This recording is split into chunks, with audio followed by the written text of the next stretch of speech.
Hello दोस्तों, उम्मीद करता हूँ कि आप सभी अच्छे होंगे। दोस्तों, हम रोज़मर्रा की ज़िंदगी में अपने इलेक्ट्रॉनिक डिवाइस का इस्तेमाल करते हैं, चाहे वो किसी भी रूप में करते हैं। चाहे हम किसी को डाटा सेंड कर रहे थे या फिर मान लीजिए रिसीव कर रहे थे। जैसे कि हम इंटरनेट से डाटा कोई सेंडिंग कर रहे थे या फिर मान लीजिए रिसीव कर रहे थे। जैसे हम अपने व्हाट्सएप का इस्तेमाल करते हैं या फिर मान लीजिए हम कॉलिंग कर रहे थे तो हम किसी को वॉइस सेंड भी कर रहे थे और रिसीव भी कर रहे थे। आखिर ये जो जितने भी ट्रांसफर मोड होते हैं हमारे जो इलेक्ट्रॉनिक डिवाइस में और या कहीं कम्युनिकेशन डिवाइस में, जितने भी ट्रांसफर मोड होते हैं आखिर ये क्या होते हैं। जैसे कि हमारे जो ट्रांसफर मोड होते हैं ज्यादातर वो 3 तरह के होते हैं। एक होता है सिंपलेक्स, एक होता है हाफ डुप्लेक्स और एक होता है फुल डुप्लेक्स। आखिर ये तीनों मोड होते हैं, क्या चीज होती है और इन सभी में क्या फर्क होता है, तो ये सब चीज मैं आपको इस वीडियो में बताने वाला हूँ। तो ये सब चीज जानने के लिए आप वीडियो को लास्ट तक देखते रहिए। तो देर न करते हुए शुरुआत करते हैं।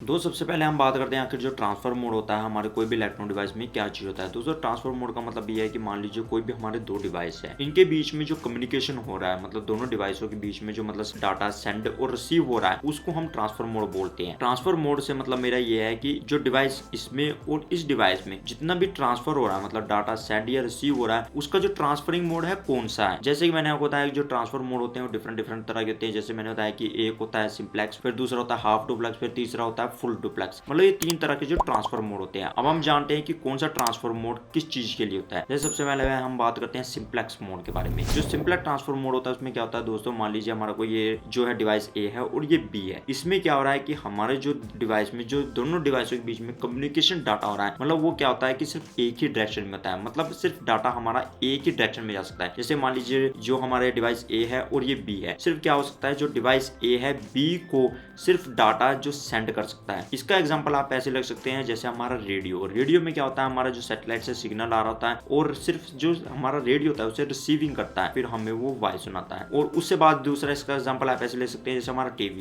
हमारा टीवी है, जितने भी सैटेलाइट होते हैं उनसे जो डाटा रिसीविंग करता है और उसके बाद हमें वो पिक्चर दिखाता है विद ऑडियो के साथ। ऐसे इसका जो है आप तीसरा एग्जांपल ले सकते हैं जैसे हमारे जो मॉनिटर होते हैं, जो कंप्यूटर के मॉनिटर होते हैं, या फिर मान लीजिए कि हमारे जो लैपटॉप का स्क्रीन होती है उसमें भी आप देखिए सिर्फ डाटा रिसीविंग करते हैं और हमें वो डिस्प्ले दिखाते हैं। तो ये दोस्तों हो गया कि हमारा सिंप्लेक्स जो ट्रांसफर मोड होता है। अब हम बात करते हैं जो हमारा हाफ डुप्लेक्स मोड होता है, उसमें क्या होता है। हाफ डुप्लेक्स मोड में दोस्तों ये होता है कि मान लीजिए हमारा कोई डिवाइस है ए है और ये डिवाइस बी है। इसमें क्या हुआ कि हमारा जो कम्युनिकेशन है इन दोनों के बीच में, मतलब वो एक टाइम पे सेंड भी हो सकता है और रिसीव भी हो सकता है। मतलब इसका ये है कि उन दोनों डिवाइस में मतलब वो डाटा सेंड भी कर सकता है, मतलब ए जो डिवाइस है बी को, और जो बी है मतलब वो रिसीव करने के साथ साथ ए को दोबारा ट्रांसमिट भी कर सकता है, मतलब डाटा, मतलब वो डाटा उसे भेज भी सकता है दोबारा ए को। पर ये दोस्तों क्या होता है कि वो डाटा सेंड और रिसीव तो कर सकते हैं पर दोनों चीजें एक टाइम नहीं हो सकती। उसमें क्या हो सकता है कि वो एक टाइम पे एक ही चीज हो सकती है, मतलब या तो जो डाटा एक टाइम पे ट्रांसफर हो सकता है और या फिर रिसीव हो सकता है, मतलब दोनों चीजें एक साथ नहीं होती। इसका एग्जांपल आप ऐसे ले सकते हैं जैसे वॉकी टॉकी में आप जैसे जानते हैं कि जब हम बोलते हैं तो दूसरा पर्सन सिर्फ उसको सुन सकता है, मतलब वो उसी टाइम जो है सेंड नहीं कर सकता डाटा। जब हम उसे पूरा डाटा सेंडिंग कर देते हैं उसके बाद वो फिर दोबारा हमें अपना डाटा भेजता है। जैसे आप जानती हैं कि वॉकी टॉकी में हम एक टाइम पर एक जना ही बोल सकता है, तो इसका एग्जांपल परफेक्ट जो होता है वॉकी टॉकी होता है। अब हम बात करते हैं जो फुल डुप्लेक्स मोड होता है, उसमें क्या होता है दोस्तों। फुल डुप्लेक्स मोड में ये होता है कि हम जो डाटा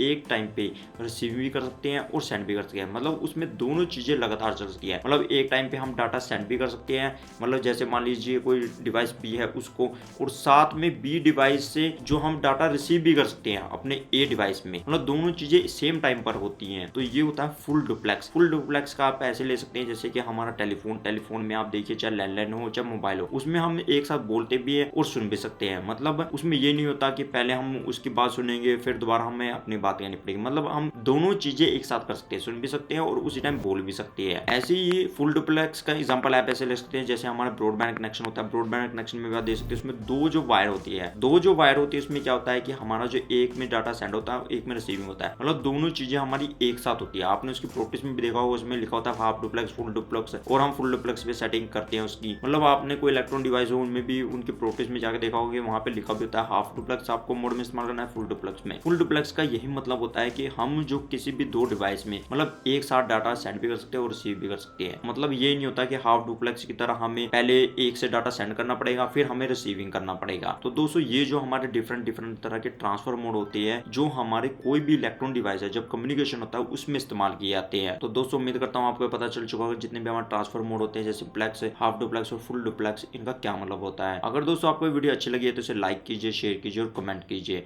अगली वीडियो में आपको फिर मिलता हूँ एक नॉल वीडियो के साथ। तब तक के लिए अपनी सीखते रहिए और आगे बढ़ते रहिए।